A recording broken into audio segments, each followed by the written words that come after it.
एक तरफ 60 से 70 शराब दुकानें खुल रही हैं, वहीं दूसरी तरफ स्कूल्स बंद हो रहे हैं। ऐसी गलत फहमियां लोगों में फैलाई गई। युक्ति युक्तकरण के नाम से लोगों में यह भ्रांतियां फैलाई गई कि अगर यहाँ ऐसा होता है तो कई हजारों सारे स्कूल्स बंद हो जाएंगे। तो दो चीज जो है मिला के काम करने वाला है। 10,000 स्कूल जो है मर्ज होने वाला है। एकल नुकसान का है आम आदमी ला। तो भैया जे लड़का हा गाँव में पढ़त रही साबे 3-4 किलोमीटर जो है दूरिया जाने लग सकते।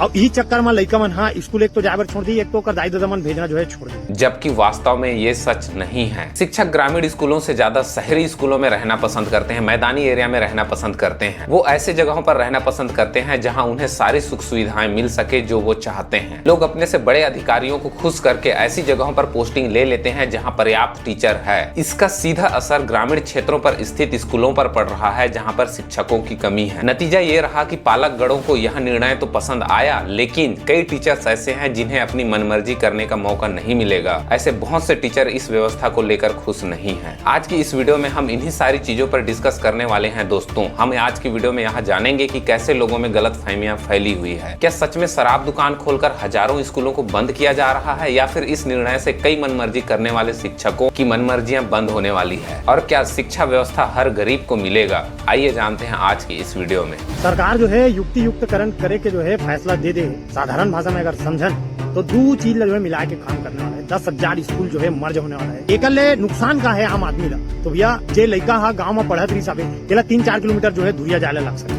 अब इस चक्कर में लड़का मन स्कूल एक तो जाकर छोड़ दी, एक तो कर दाई दादा मन भेजना जो है छोड़ दी। यही होता है जब कई लोग नियमों और आदेशों को अच्छे ढंग से नहीं पढ़ते और सोशल मीडिया पर गलत जानकारियां फैलाते हैं। किसी भी आदेश या फिर नियम को डिस्कस करने से पहले उसमें इस्तेमाल किए जाने वाले शब्दों को समझना पड़ता है, वरना ऐसे ही भ्रामक जानकारियां फैलती हैं। आइए जानने का प्रयास करते हैं। शासन के निर्देशानुसार जिन ग्रामीण स्कूलों में जहाँ दर्ज संख्या 10 से कम है, उन स्कूल्स को 1 किलोमीटर के अंदर स्थित किसी अन्य स्कूल के साथ मर्ज किया जाएगा। वहीं शहरी क्षेत्रों की हम बात करें तो ऐसे स्कूल जिसमें 30 से कम छात्र हैं, उन स्कूल्स को 500 मीटर के अंदर में स्थित किसी अन्य स्कूल के साथ जोड़ दिया जाएगा, मर्ज कर दिया जाएगा। हालांकि जो संवेदनशील एरिया है जैसे कि नक्सली क्षेत्र वगैरह है, इस जगहों पर स्कूल्स का मर्ज करना, उनका समायोजन करना या फिर यूं कहें युक्ति युक्तकरण करना कलेक्टर के ऊपर छोड़ दिया गया है। कई भ्रांतियां फैल रही हैं कि स्कूल्स पूर्णतः बंद होंगे, जबकि वास्तव में ऐसा बिल्कुल भी नहीं है। बंद होने या फिर समायोजन या मर्ज होने में फर्क है। दो स्कूल जो कि आसपास हैं, इनको आपस में मिला दिया जाएगा, यानी मर्ज कर दिया जाएगा। अब सवाल ये उठता है कि इससे सरकार को क्या फायदा होगा? इससे फायदा ये होगा दोस्तों कि जितने भी संसाधन हैं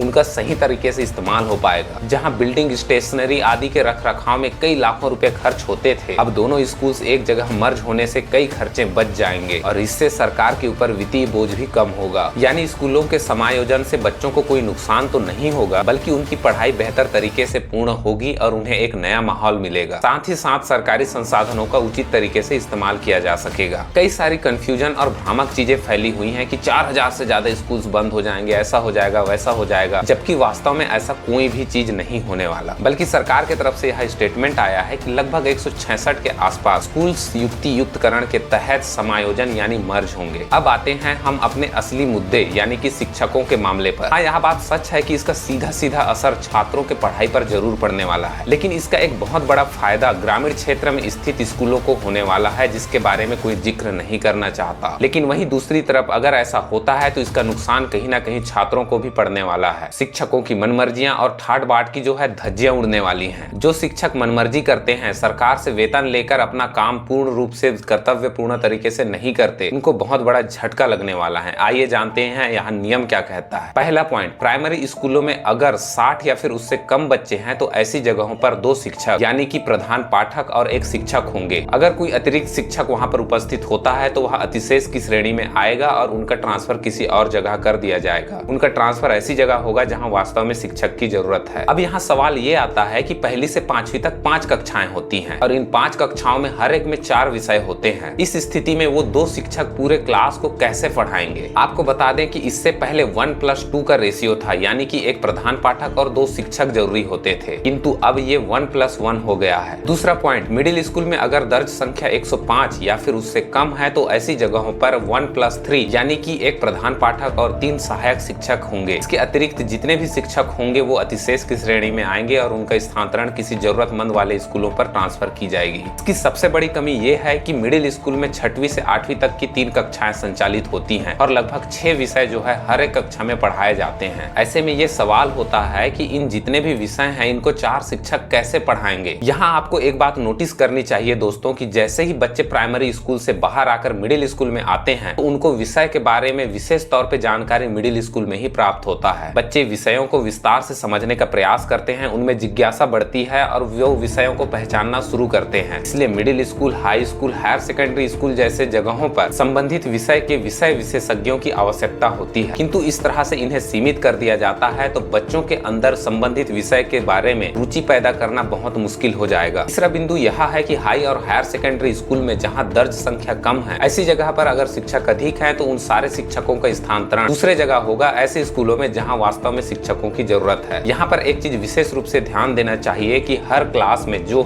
मिडिल स्कूल, हाई स्कूल और हायर सेकेंडरी है, ऐसी जगहों पर विषय विशेषज्ञ शिक्षकों की उपस्थित होना बहुत आवश्यक है, क्योंकि 12वीं पढ़ने के बाद बच्चे जो है ग्रेजुएशन में जाकर अपने संबंधित विषय का चुनाव करते हैं। ऐसे में उन्हें सही मार्गदर्शन नहीं मिला तो वो संबंधित विषय के बारे में नहीं जान पाएंगे। अगर पूर्व की सेटअप के बारे में हम बात करें तो कई जगह पर 1ली से 5वीं तक की कक्षाओं के लिए 4 या फिर 5 शिक्षक उपस्थित हैं, जबकि कई ऐसे ग्रामीण इलाके हैं जहां पर इतने सारे क्लासेस 1ली से 5वीं तक की कक्षाओं के लिए एक भी शिक्षक अवेलेबल नहीं है। या फिर कई जगह ऐसे भी हैं जहां पर 1ली से 5वीं तक की कक्षा संचालन के लिए मात्र एक शिक्षक है। यह नीति सुनिश्चित करता है कि शिक्षकों को ऐसी जगह भेजा जाए जहां पर वास्तव में उनकी आवश्यकता है। इससे ग्रामीण और दूर दराज स्कूलों में स्थित स्कूलों की जो शिक्षण व्यवस्था है वह व्यवस्थित हो पाएगी, क्योंकि ज्यादातर शिक्षक ग्रामीण इलाकों से ज्यादा मैदानी क्षेत्रों में रहकर अध्यापन कार्य करना पसंद करते हैं। ये लोग अपने से बड़े अधिकारियों को खुश करके ऐसी जगहों पर अपनी पोस्टिंग ले लेते हैं और नतीजा ये होता है कि ग्रामीण इलाकों पर स्थित स्कूलों के लिए शिक्षकों की कमी होती है, बच्चे मुश्किल से पढ़ पाते हैं। अब नतीजा यह होगा कि अब उन्हें ग्रामीण इलाकों पर भी जाकर वहाँ की स्कूलों में अध्यापन कार्य करना पड़ेगा। कई शिक्षक ऐसी जगहों पर जमे हुए होते हैं जहाँ काम का दबाव कम होता है, जहाँ पर पढ़ाई का माहौल भी नहीं होता, यहाँ तक कि उनकी उपस्थिति भी औपचारिक होती है। वहीं अगर हम इन नीतियों की कमियों के बारे में जिक्र करें तो इसका बहुत बड़ा नुकसान जो है छात्रों को सीधा पड़ रहा है। 1ली से 5वीं तक की कक्षाओं के लिए मात्र 2 शिक्षक, एक प्रधान पाठक और एक शिक्षक काफी नहीं है। 4 विषयों को कवर करना शारीरिक और मानसिक तौर पर संभव नहीं है। इसका असर बच्चों के शिक्षा गुणवत्ता पर सीधा पड़ने वाला है। 6वीं से 8वीं तक के कक्षा के लिए मात्र 4 शिक्षक रखना एक अव्यवहारिक है यार, क्योंकि इनमें 6 विषय हिंदी, अंग्रेजी, संस्कृत, सामाजिक विज्ञान, विज्ञान, यहाँ तक कि गणित भी होता है। इससे सबसे बड़ा नुकसान ये होगा कि विशेषज्ञता की कमी होगी। शिक्षक उन विषयों को भी पढ़ाएंगे जिनके बारे में उन्हें ट्रेनिंग नहीं मिली है। कक्षा 6वीं के ऊपर से बच्चे कई विषयों के बारे में शुरुआती दौर पर जानने लगते हैं। यदि शिक्षक पर्याप्त नहीं होते तो बच्चों का विषयों से जुड़ाव टूट सकता है और वे परीक्षा पास करने तक ही सीमित रह जाएंगे। लोगों को एक चीज स्पष्ट किया जाता है कि जिन स्कूलों को किसी दूसरे स्कूल में मर्ज किया जाएगा उन स्कूलों पर, उन बिल्डिंग्स पर कोई नया शराब दुकान नहीं बनने वाले। सरकार को भी चाहिए कि अचानक से ऐसे फैसले लेने से पहले शिक्षकों से एक बार सुझाव जरूर लेना चाहिए। एक और जहां शिक्षक गुणवत्ता कम होते जा रही है, वहीं दूसरी तरफ इस तरह से शिक्षकों का कम करना मुझे नहीं लगता कि यह उचित होगा। पूरे प्रदेश भर में शिक्षक संघ का बहुत जोरों शोरों से युक्तियुक्तकरण का विरोध हो रहा है। ऐसे में उनकी कई मांगे हैं। उन्होंने सलाह दिया है सरकार को कि इस तरह की व्यवस्था होनी चाहिए। उन्होंने जो मांगे दी हुई हैं उनके बारे में आप चाहें तो मेरे स्क्रीन पर देख सकते हैं। मैं इसको इमेज के तौर पर वीडियो पर शेयर कर रहा हूँ। खैर दोस्तों, आपका इस विषय में क्या विचार है? आपको क्या लगता है कि युक्तियुक्तकरण एक सही प्रक्रिया होगी या फिर कई मनमर्जी करने वाले शिक्षकों को जो कि ग्रामीण क्षेत्रों में आकर अध्यापन का काम नहीं करना चाहते, उनके मनमर्जी पर लगाम लगेगी? इस पर अपने विचार जरूर दें। मिलते हैं अपने नेक्स्ट वीडियो पर।